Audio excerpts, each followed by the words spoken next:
Okay, hello and welcome to the third match of season 16 here. Um, so I looked at the board and I groaned because there's governor there, and governor there means you usually have to play with governor, and I don't want to play with governor because the decisions are too difficult to make for me. But you have to play with the governors here. There's no choice about it. There's no alternative fast enough strategy.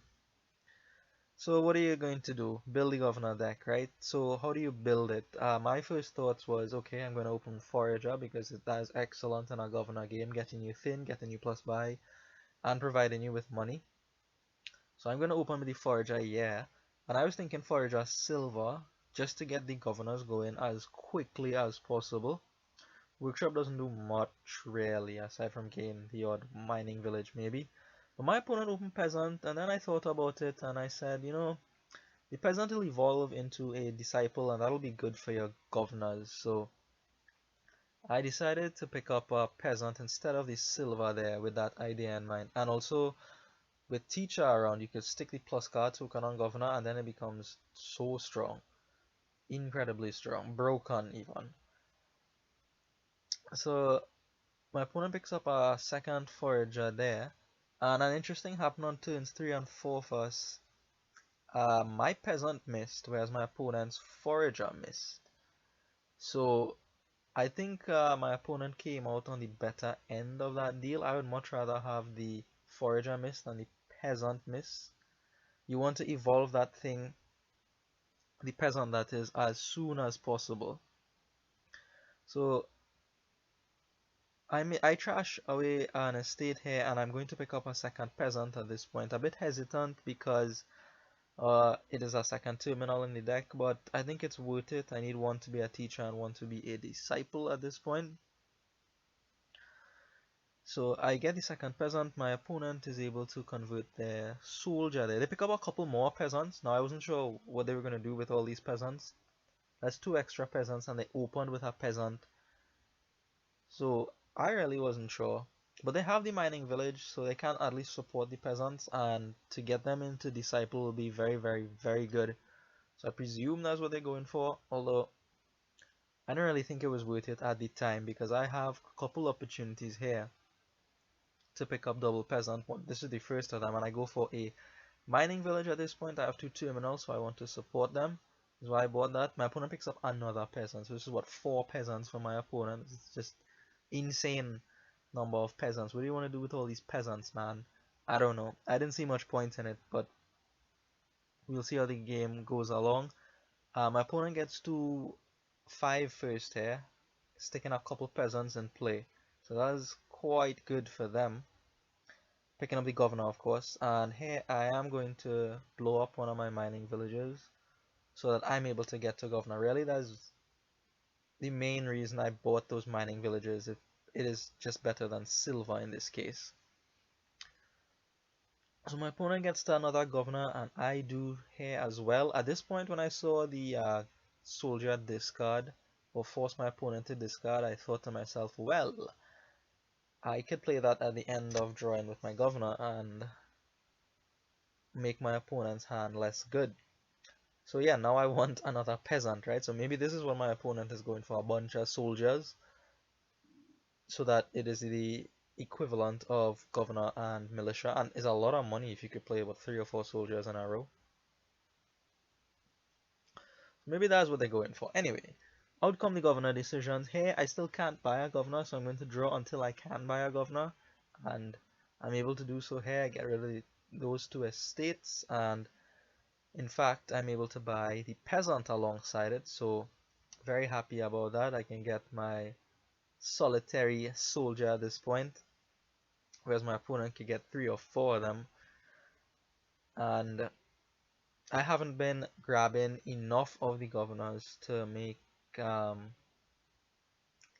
my opponent pay or make it bad for them to be picking up all of those peasants. So right now they have the same number of governors and there's a lot more peasants than me. So their deck is actually quite a bit better just because of that reason. So there I get hit with a couple soldiers, and you see how I'm back down after governor drawed me a couple cards. And here again, I'm just going to try to draw until I can get up to 5. Here, I didn't draw any more because I didn't want these governors plus this fugitive to Misty Shuffle. So I just gained a gold. And I spent a bit of time thinking about what to buy here on 3. Could be another peasant, could be a raise, could be another forager, could be a workshop, could be a silver even. I have no idea what's the best thing for my deck at this point. I considered raise because it could, trash itself and find best of 2 cards. But in the end, I went for the silver. I wanted the money to be able to buy things. That is probably bad. Maybe the peasant was the right thing there. I'm not entirely sure. So now we reach the part of the game where the turns are getting longer because Governor is drawing a bunch of cards. My opponent plays 3 fugitives. 3 fugitives. So those mass peasant buys really coming into play there. They remodel a silver into a governor, presumably to make these foragers worth more. I'm able to trash my mining village into a governor because of that. However, my opponent puts down a teacher, which means next turn they're going to call that teacher, which means this game is over. My opponent will probably just put the plus cards on the governor and just have fun from there. And with the 3 disciples in their deck, that's effectively 3 throne rooms. And I just have the 1 as I'm going through the log here to check to make sure I can gain the last governor by drawing here, and I do find the disciple. So I will play it on the governor. I'm going to gain a couple goals here and then just trash to get very, very thin. And I don't know, do something with this deck maybe, but from the time I saw that teacher go down for my opponent, it was basically game over. And so yeah, my peasant missed on the first shuffle, and I think also another time during this game, my peasant upgrades missed the shuffle, so that really cost me in this game. So here on 12, I could go province mining village, I could go double gold. Not really sure what to do here, and I'm not really sure that it matters too much, to be honest, because my opponent just has the lead in development here with the teacher. If you remember, the peasant didn't miss, the soldier didn't miss, and they also, I guess, made a good play to pick up a lot of peasants to convert them into eventual throne rooms. So look at this. This is nice, right? This is always very nice to see. Disciple, disciple, disciple, governor, and then a second governor. So at the end of this turn, my opponent has gained quite a bit of gold and has played a lot of governors. I think they come up with 22 and 5 buys or something like that, and go for a pair of provinces, I believe, and a lot of gold. But this is, not the best thing to see if you're playing a governor game. A lot of foragers come out, and yeah, 22 and 5 buys, I remembered correctly. So we see a province here and a couple goals bought actually, not the second province. So province and 2 goals, and turning in a peasant for a soldier there. So here I remodel this gold first just to see if my opponent would, somehow panic and convert something into points, but they don't have to panic and they know that.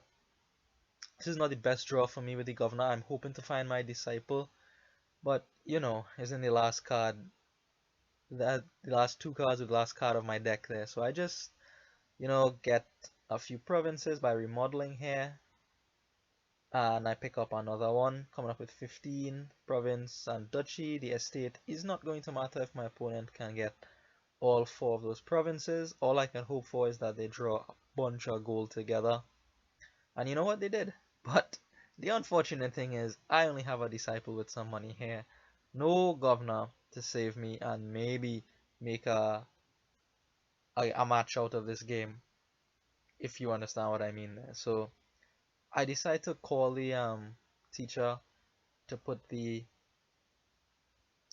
token on my governor, because if I could see the teacher for the next turn, which is incredibly unlikely, probably impossible, I could remodel that into a province if it comes to it. That's the only reason I call that teacher there.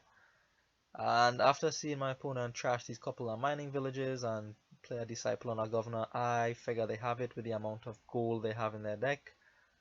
And the remodeling has started, so I am going to just resign this game and call it game 1.